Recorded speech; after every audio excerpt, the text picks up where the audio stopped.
Upon arriving at my in-laws' house, my husband greeted me with a smirk. Just in time. The results arrived, so come in. I wondered what he meant by results as I followed him into the living room. There, my husband placed an envelope containing documents on the table. What's this? It's the DNA test results. Now your affair will be proven. He grinned and spread the contents of the envelope on the table. My name is Mia, a 27-year-old homemaker. I've been married to my husband, Oliver, for 2 years, and I'm currently pregnant. Earlier, I experienced intense labor pains and was rushed to the hospital. However, several hours have passed since then, and I just gave birth. After enduring painful contractions, I finally saw the incredibly cute form of my newborn. I felt a sudden release of tension and relief that everything went well. The relief and joy must be overwhelming. But as soon as the relief settled in, exhaustion hit me like a wave. After enduring labor for a full day without sleep, I desperately wanted to rest. The nurse said she'd take the baby to clean up, but I kept an eye on her. My husband had rushed over after work to be there for the birth, but he hadn't said much afterward. At that moment, fatigue clouded my senses, and I didn't notice anything amiss with my husband. The nurse returned, cradling my baby in her arms. She turned to my husband and said, "Please hold your child." But he made no move to take the baby, instead locking eyes with me and saying something I couldn't quite hear. Exhaustion clouded my senses. I was still recovering from my own procedures, unable to focus on his words. "What did you say?" I asked, but he left the room without answering, never once holding our child. I wondered what had happened as the nurse and doctor exchanged uncomfortable glances. Confused and drained, I drifted off to sleep. Afterward, I found myself in the hospital room, and my child had been taken to the neonatal unit. The next day, my husband didn't visit the hospital at all. According to the nurse, he had been there and met our child, but he avoided my room. Then, an unexpected message arrived from him. Let's discuss divorce once you're discharged. I couldn't comprehend it. Why now? When I asked for an explanation, he remained silent. Shocked and physically weakened, my hospital stay extended. Finally discharged, I returned home, but my husband was nowhere to be found. Glancing around the room, I noticed several missing clothes from the closet. He must have gone back to his parents' house, I thought, feeling even more despondent. I messaged him, "I've been discharged now." His reply came, Let's discuss this Saturday at 1 p.m. at my parents' place. What was going on? Had I done something? As the day of our discussion approached, I brought my own parents along to my in-laws' house. Fortunately, my brother's wife, who had experience with childbirth, agreed to look after my baby. When we arrived, my husband greeted us with a smirk. Just in time. The results arrived, so come in. He said, leading us into the living room. He placed an envelope containing documents on the table. What's this? It's the DNA test results. Huh? You look like you're getting nervous. Huh? Well, why did you even check something like that? Well, now your affair will be proven. With that, he grinned and spread the contents of the envelope on the table. Among the documents in the envelope, the top one succinctly stated that the child was indeed my husband's. He looked at me in disbelief, exclaiming, Look at this. The child and I are biologically related. What? Why? How can this be my child? It can't be! His thoughts remained a mystery to me. My in-laws tried to calm him down, while my parents and I sat there, dumbfounded. Finally, as my husband regained some composure, I asked, "What do you want? Why did you insist on a DNA test? Did you really think I was having an affair?" His response shocked me further. Well, when the nurse tried to hand the baby to me, I noticed it didn't resemble me. I wondered if you were having an affair. Wait, you said that at the time? I asked. He replied, Your face turned pale when I mentioned it. "No, I was just surprised and asked for clarification," I retorted. He insisted. You were caught off guard because it hit home, didn't you? I was furious. "Do you realize the grueling conditions I endured during childbirth? According to the doctor, I lost a lot of blood and was anemic. Given that, it's natural for my complexion to be poor." His stammered response didn't satisfy me. "I've been telling you all along, I haven't cheated." When I confronted my husband about why he had such suspicions, he revealed that before my childbirth, he had been researching various aspects of the process online. During his research, he came across the term brood parasitism, which refers to a situation where a wife intentionally conceives a child with someone other than her husband. Apparently, he stumbled upon numerous accounts of women allegedly attempting this. One particular post caught his attention. A man described how, during the birth of his child, he had noticed that the baby's face looked nothing like his own. When he jokingly remarked to his wife, "You know, this child doesn't resemble me at all," she had panicked unexpectedly.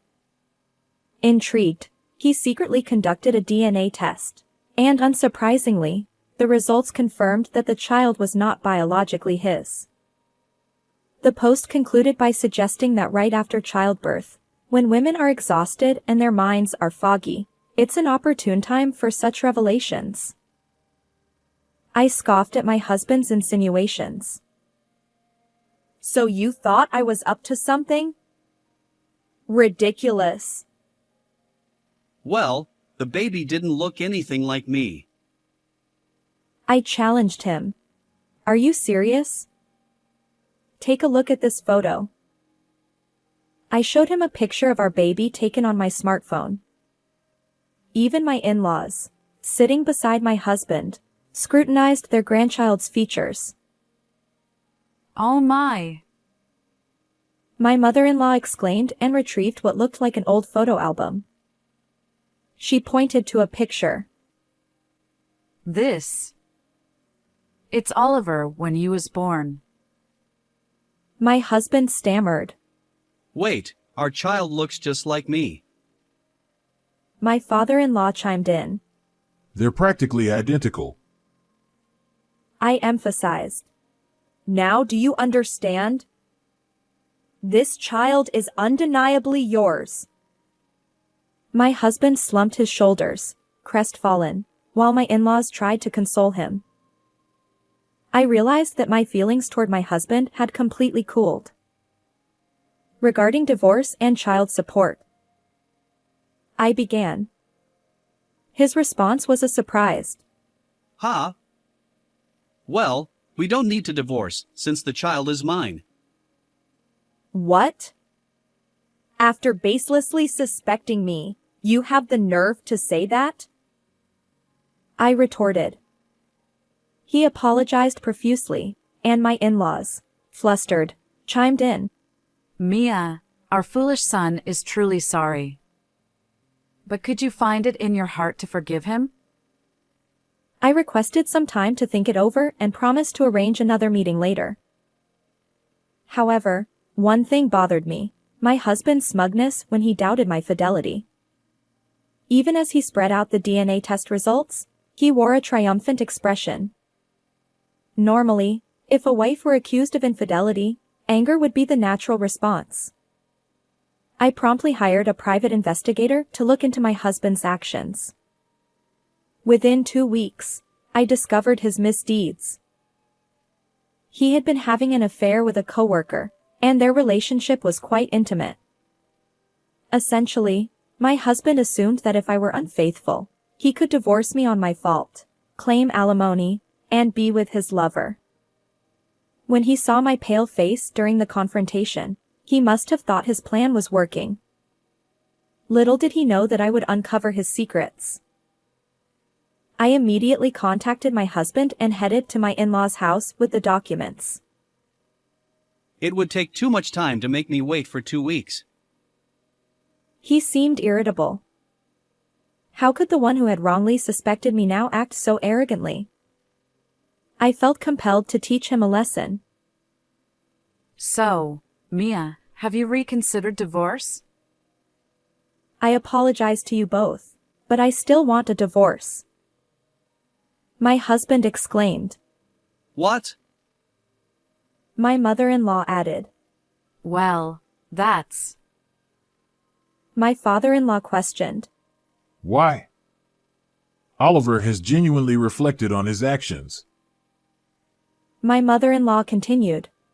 Yes, even during the separation, he mentioned feeling remorseful about what he put you through. Mia. I see. I replied.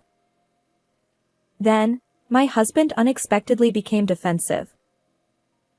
After making me wait so long, you think you can just leave? Besides, how will you, an unemployed housewife, raise the child alone? You can't survive without my income. How could he be so brazen? Especially after his own infidelity.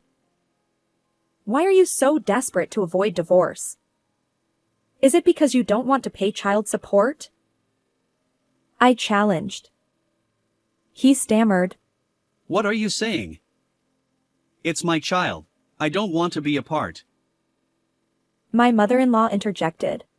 Mia, that's absurd. Do you really think Oliver doesn't care for his own child?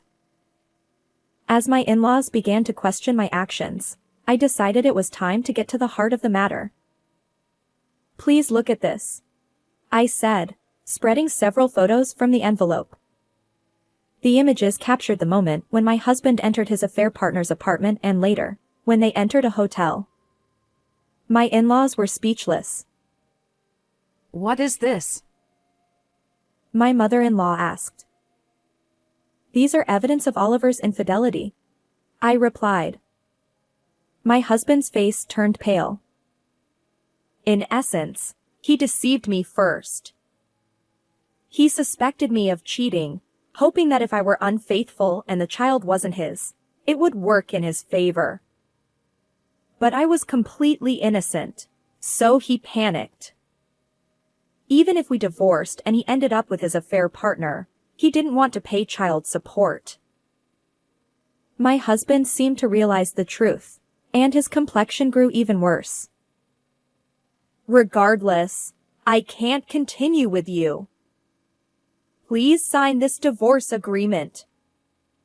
I'll handle alimony and child support through a lawyer, I insisted. Reluctantly, my husband signed the divorce papers under pressure from my in-laws. They apologized repeatedly, but the real culprit was their foolish son. Thank you for everything, I looked at my in-laws and said before leaving their home. Afterward, the divorce was successfully finalized, and I managed to claim substantial alimony from my ex-husband and his affair partner. Additionally, I secured monthly child support payments from my ex-husband.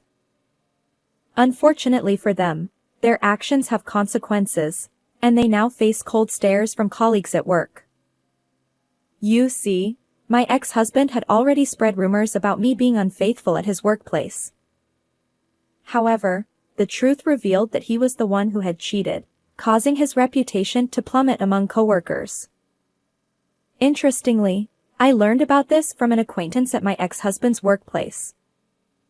Armed with this information, I filed a defamation lawsuit against him, which resulted in additional compensation for the damage to my reputation.